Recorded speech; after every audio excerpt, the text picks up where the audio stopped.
بنی اسرائیل کی گمراہی۔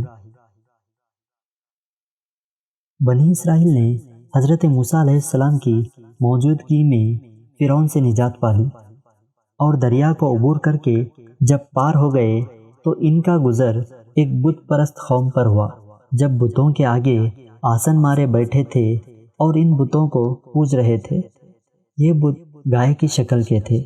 بنی اسرائیل حضرت موسیٰ علیہ السلام سے کہنے لگے کہ اے موسیٰ، جس طرح ان لوگوں کے لیے اتنے خدا ہیں، اسی طرح ہمیں بھی آپ ایک خدا بنا دیں۔ نعوذ باللہ۔ حضرت موسیٰ علیہ السلام نے فرمایا، جاہلوں، یہ کیا بکنے لگے ہو؟ یہ بت پرست تو بربادی و ہلاکت کے حال میں ہیں اور جو کچھ کر رہے ہیں بالکل باطل ہیں۔ کیا میں ایک اللہ کے سوا کوئی دوسرا خدا تمہارے لیے تلاش کروں؟